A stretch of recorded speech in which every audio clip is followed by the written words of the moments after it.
He can't afford that happening, so he's going to marry her.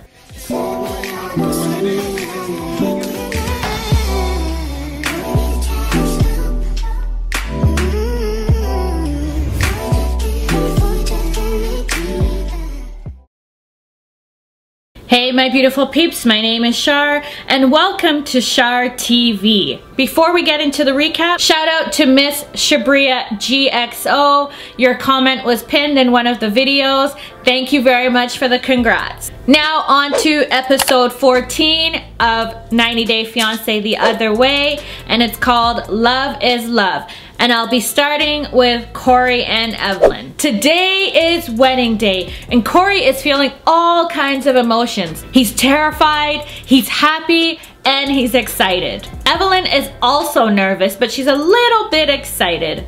Just a little bit? Today is completely different because for her first wedding, it was just her and Corey. Now for this wedding, more people's going to be there and it's public. And she's not too sure how she's going to feel before she walks down the aisle. I know I'm not supposed to see you, but I'm so sorry, I couldn't help myself.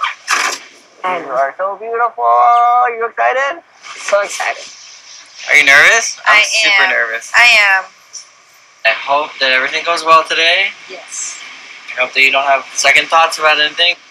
I just know how you deal with stress, or you have anxiety or a panic attack or something. You're very quick to cancel plans. Corey is worried that Evelin might not show up. Evelin does struggle from having panic attacks, and if she happens to get one, she might just cancel the wedding. Because in the past, when she's going through a panic attack, no matter where they are, she just needs to get out of there. So he's told her, you know, if you're feeling uncomfortable, please text him or do something else other than canceling the wedding. They say their goodbyes until they see each other again at the wedding venue. At least I have Puppy as my best man.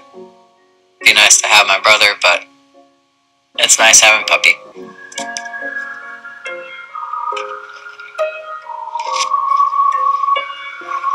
Ow, it stings. This is it. This is the moment. It's happening. It's happening. I can't believe it. Wake up, Corey. Wake up! Come on, let's do this! I'm seriously so nervous right now. This is crazy. Can't believe it's happening.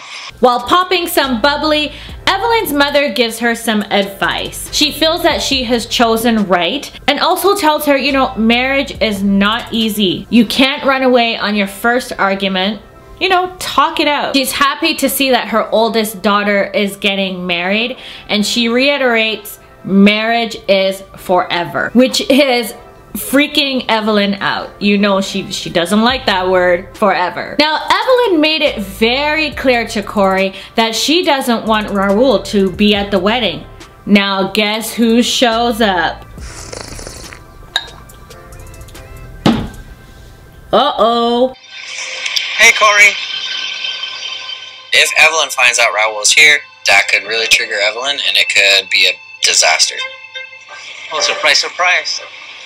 Surprise, surprise.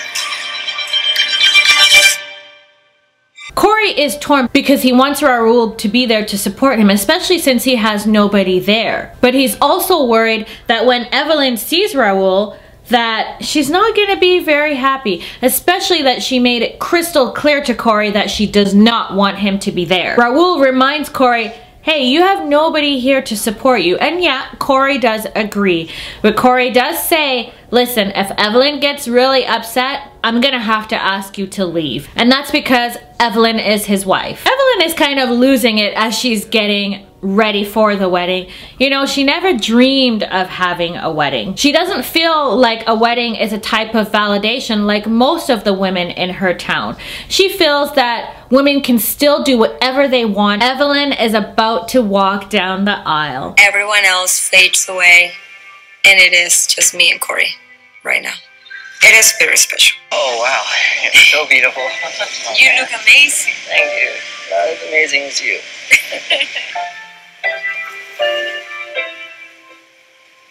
Hoy quisiera darles una bendición especial. I wish you countless happiness. Now I must say, Leslie did a great job at being the officiant. I was nervous that she was gonna say something inappropriate, but it was absolutely perfect. And I actually felt myself getting a little bit emotional. It's party time at the reception. They have cultural dancers. They have all the food, all the drinks for everybody. They have everything. It's going to be an amazing time. Evelin did notice Raul during the ceremony, but you know what? She doesn't even care because she's having a great time, and that's all that it should be about. She just wants to enjoy the night, as she should. Now Raul taps the glass, and poor Corey is wondering, oh my gosh, what is he going to say now? He really doesn't want him to say anything at all. And Evelin's like, what the heck? He wasn't even invited, and now he wants to make a toast? Corey y yo nos conocimos en una tarde de abril en Gabao. Entablamos una conversación y me dijiste, hola. Cuando me dijiste, hola, te hablé en castellano y realmente pensé que hablabas español perfectamente. Lastimosamente, eras la única palabra que sabías decir. Ibas a pedir una cola y decías, hola. Te daban el vuelto y decías, hola. Evelin was surprised at how sweet Raul's speech was, and it shows that he put a lot of thought into what he was saying. To be quite honest, I was surprised too. Again, I thought he was gonna say something inappropriate. Corey was happy that Raul showed up to support him, and so was Evelin. I have given up everything. It's been such a huge sacrifice, and today, everything is so worth it. Corey and I has made it through so many things that would have destroyed all the relationships. This night is more meaningful and significant than I ever expected. I am feeling extremely happy. Well, it looks like everything is going to work out between them. I'm happy for them both. That's pretty much all with that couple. Drop your thoughts below.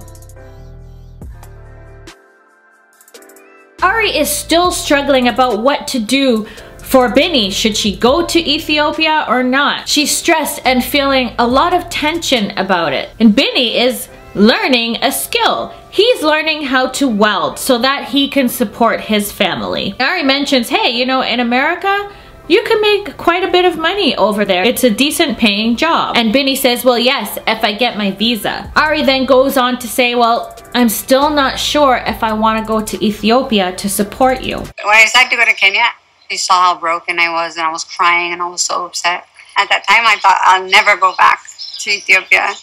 Then now all of a sudden, you know, the lawyer says like, oh, you have to go. Like, she just threw this information at me like now. So I don't know. We need to focus on for future because that's what I'm focusing on. This is all future stuff. He feels that she's overreacting and that she should go with him. He doesn't want to lose yet another son or his family. You know, if Ari decides to move back to the US, because Ari did mention that she can't really see a future between them if he doesn't get a visa. Ari is thinking that he may not even need her to support him and that they can perhaps practice the interview over the phone because she'd rather help him at a distance. Bini is flying back to Ethiopia today and Ari has decided that she's not going to go with him. I'm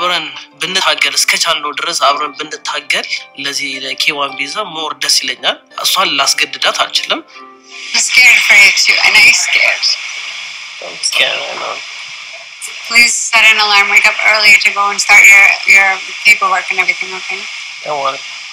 There's so many reasons that I'm afraid that Bini's visa could be denied. Ari is a little bit worried because he was married to an American before and she was married with somebody that was foreign. And also, Bini has had a visitor's visa declined before. Not getting a visa would be devastating. Well, I guess only time will tell. I hope that he does get his visa. That's everything with that couple. Nothing much at all. On to the moment you've been waiting for, Jenny and Sumit. All I can say is wow. Let's get started. Jenny and Sumit haven't really talked that much since Sumit went and put the application on hold. She wanted to speak to him about it, but he got home really late and she was sleeping. Sumit tells Jenny again that marriage is a big fear of his and he feels that Jenny is now just insecure and he doesn't want that because it means that Jenny is losing hope and he's losing trust in her. He can't afford that happening So he's going to marry her. I feel like being away from Jenny yesterday kind of gave me my own space to think about all the things happen in our relationship, and I realized that my fear of getting married is not as big as the fear of losing Jenny. I love you. Love you too. Thank you, baby. Welcome. Jenny is over the moon, and they decide to contact the matrimonial lawyer to proceed with the application. Yay! It's finally submitted, and Sumit, he's like, I was nervous for no reason. Well, yeah, he's feeling quite good about things. I'm happy now, and it's like that I was just fearing for nothing. I told you so. Yeah. Can you believe it? No. I feel. I love you too. So much. Ooh. We're gonna be married. You can't get rid of me now. Oh my god. I didn't think about that. It's the day before the wedding, and Jenny can't believe that the moment is about to arrive. She's going to meet with Dipali, her friend, and going to get Mahindi done. And Sumit is going to meet his friend Shantu and will buy a baby cow. Now, donating a baby cow is the biggest thing to be done, as it will give you blessings. And blessings is something that they need right now, especially since they're going against what the astrologer told them, because they're going to be getting married at temple. Things have taken a turn. We weren't planning on getting married in a temple because the astrologer told us not to. But things have taken a turn. A few days ago, I got an email saying that my visa won't be extended. So we don't have another 30 days to wait for the court marriage. We need to get married right away. Dipali has organized a henna party for Jenny, even though so many things have been cut down as per what the astrologer recommended that they do. Dipali is happy to celebrate with Jenny, especially since she cannot be present at the wedding, which she would have loved to be a part of. Let's apply some haldi on you. It has, I've mixed besan and haldi and a little curd also. So all these things are meant to give the glow to the bride. And it is also believed that wards off all the evil, things from the bride. I need all of that. Yeah. I know everything Dipali's doing is tradition, and I'm so lucky to have her as my friend. Jenny is missing her daughters, which unfortunately they will not be present at the wedding because the borders are still closed due to the coronavirus. So she's feeling lucky to at least have Dipali with her. She explains to Dipali that her and Sumit decided not to tell the parents about the wedding. The friend does not agree and feels that they should have at least told the parents, even though they wouldn't be invited, because they're just abiding by what the astrologer said, cutting back on inviting people to the wedding. She feels that if they had told the parents that they would have understood, again because of what the astrologer said. But Jenny is scared that they would have caused problems, and they just can't afford to have that happen. It's a very scary thing, and we feel bad.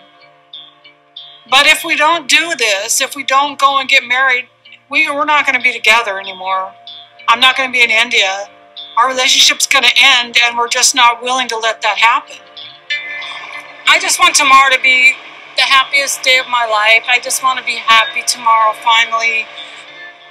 I don't know. What else can we do? It's wedding day, and Jenny has hired someone to do her hair and her makeup because she don't know how to make herself look like an Indian bride. At the same time, she is feeling a little bit apprehensive because most Indian brides are in their early 20s, and she's definitely not in her early 20s. She's not the norm being an older bride, and she just doesn't want to look stupid. Sumit contacted the astrologer the night before because they are going against what he said. The astrologer said, you can still go ahead and get married, but they're to make sure that they contact him after the wedding so that he can give them further remedies. This makes Sumit feel better about getting married, as now they can get married without any fear.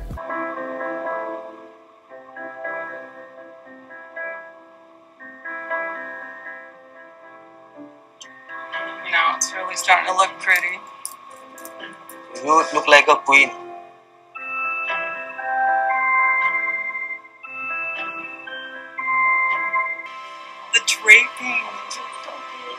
Oh my gosh, look at this. Jenny is feeling overwhelmed because she thought this day would never come. Their reactions when they saw each other, it was priceless. Like, even I started to tear up. Sumit said that she looks like the most beautiful woman that he's ever seen. Oh, it's both of their dreams come true. Sumit does feel bad that he didn't inform his parents of the wedding, but he feels like if he did, they would stop the wedding. You know, even though they said they wouldn't, but he didn't want to take any chances. He knows that they're gonna be angry, but this is the path that he chose because he loves Jenny. They arrive at the temple and it's going to be a Hindu style marriage. So they'll have to perform the required rituals. The first thing that they have to do is feed the Brahmins, and then they will proceed with the ceremony. Now, Brahmins are the highest of priests in the Hindu society, and feeding them will bring you blessings, which again, blessings is what they need. Okay, nothing else? I'm gonna take this food and you're gonna put one of each thing on their leaf. It's not a plate, it's like a leaf. Roti? Rice? Oh, I don't know what I'm doing. I'm just following Sumit and doing what he's doing. Oh, Jenny. He took his food away. Poor Jenny knocked the food that Sumit had just put down. It's probably all down to Nurse because she doesn't know what she's doing. She's just following what Sumit is doing. They proceed with the wedding ceremony. Second time around, Sumit is preferring this wedding because there's less people. For his first wedding, there was like 500 people. And plus this time around, he's marrying somebody that he loves. Then they proceed to donate the baby cow to the priest in hopes of removing any bad elements that may come their way. It's time to take their vows. Please repeat. I willingly accept you say Jenny and you say Sumit. Jenny. Sumit. As my life partner. As my life partner. I promise our two hearts will be peaceful and united. The scars that they tie from each other are to symbolize that they're connected by the soul for the rest of their lives. And then they must walk around the fire 4 times, which is a pledge that they will stay together, love each other, listen to each other, and never disrespect one another. They are connected for life. Then they must take 7 steps, and without doing this, their marriage will not be complete. Each step is to symbolize a promise. Now taking opportunity to declare hereby, I authorize Jenny and Sumit as husband and wife. Thank you. Finally! It only took 9-10 years, but we're finally married. Sumit said, well, now the next thing is to tell the parents. And they will be mad, but hey, at least they can't stop them. They're already married. That's everything to Sumit and Jenny. I'm happy that they're married. I can understand why they didn't tell the parents, although it is sad that they couldn't be present. Hopefully they'll understand. I guess they just couldn't take that chance. I'm seeing a lot of mixed comments from my sneak peek video. At the end of the day, they're gonna do what's best for them, right? My final thoughts are on this episode, I liked it a lot. Even though there was no Alien Victor, that's fine. I absolutely loved the wedding between Sumit and Jenny. You know, the age gap is huge, but hey, as long as they're happy, that's all that matters, right? We don't have to be in a relationship, so hey, they're gonna do them. As for Corey and Evelin, beautiful wedding. I really hope things work out. I was impressed by Leslie officiating the wedding. It was absolutely beautiful. And I hope things work out. As for Ari and Binny, it's too bad that she couldn't be there to support him. It probably would have been better if she did. But hey, she's making the best decision for herself, right? I can't wait for the tell-all. I know it's going to be a good one. That's everything to this video. I hope that you guys enjoyed. Thank you for all the love that you've been showing me. Y'all are really my beautiful peeps. I can't thank you enough for growing this channel. Wow is all that I can say. And a huge thanks. Thanks for watching, my beautiful peeps, and I'll catch you in my next video. Bye!